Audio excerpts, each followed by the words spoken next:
पुणी गोटे नुआ भिडियो आप समस्त स्वागत करुच्ची। ये भिडियो देखिपारे ओडिशार बालेश्वर जिलार प्रमुख पर्यटन स्थल। बालेश्वर जिले में बहुत भल भल टूरिस्ट प्लेस अच्छी। जदि जाना चाहते कौन कौन टूरिस्ट प्लेस अच्छी ताले भिडियो शेष पर्यंत देखूँ। ओडिशार उत्तर दिगरे बालेश्वर अवस्थित। भुवनेश्वर ठारू बालेश्वर प्राय 190 किलोमीटर हम। बालेश्वर को जावाई ट्रेन सुविधा अच्छी और बस भल सुविधा अच्छी। चलते आम केते गुड़िए प्रमुख टूरिस्ट प्लेस विषय जाना।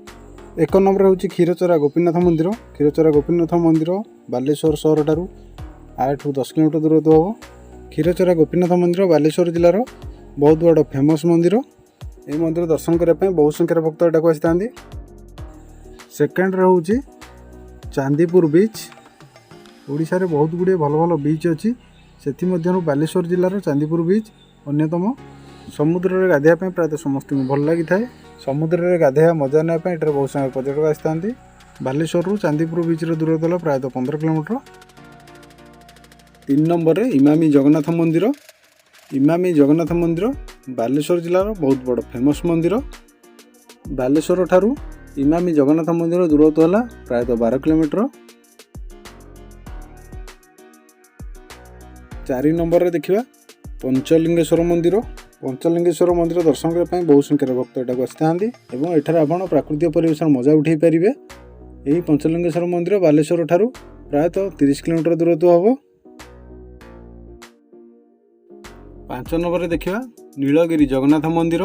नीलगिरी जगन्नाथ मंदिर प्रायतः आप समस्त जानी। नीलगिरी जगन्नाथ मंदिर बालेश्वर सहर ठारू मात्र 20 किलोमीटर दूर अवस्थित। यही जगन्नाथ मंदिर में रथयात्रा बहुत धूमधाम पालन करा जाए। 6 नंबर देखिबा कुलडीह अभयारण्य। यही अभयारण्य आप विभिन्न प्रकार जंगली जीवजंतु देखिपारे। शीत दिने अभयारण्य बुलायापी यहाँ बहुत संख्यार पर्यटक यहाँ आसी था। जदि अभयारण्य बुलिक देखा चाहते ताले अभयारण्य शीत दिने आसतु। यही अभयारण्यटी बालेश्वर ठारू प्रायतः 40 किलोमीटर दूर अवस्थित।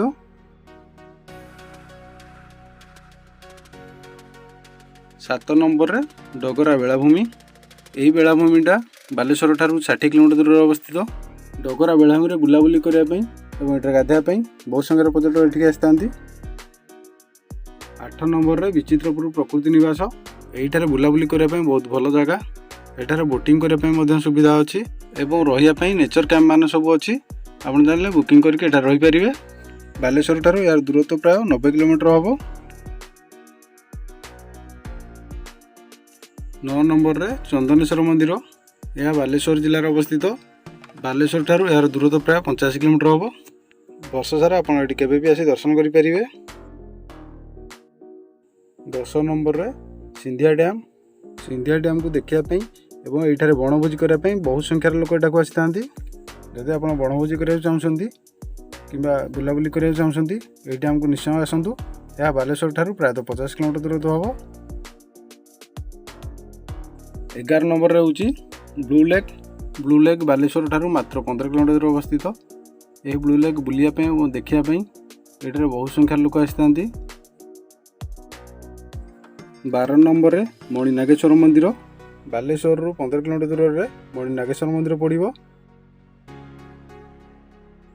13 रे राधाकृष्ण मंदिर बलरामगढ़ी। बालेश्वर ठारू राधाकृष्ण मंदिर प्रायतः 17 किलोमीटर हम। 14 रे रायबणिया। बालेश्वर ठारू रायबणिया दूरत्व प्रायतः 65 किलोमीटर हम। यही वीडियो देखिपारे बालेश्वर जिलार केते गुड़िए पर्यटन स्थल। यही वीडियो एतिकी। पुणी देखा गोटे नुआ वीडियो से पर्यंत विदा दिंतु। जदि चैनल को सब्सक्राइब करना ये चैनल को सब्सक्राइब कर दिंतु।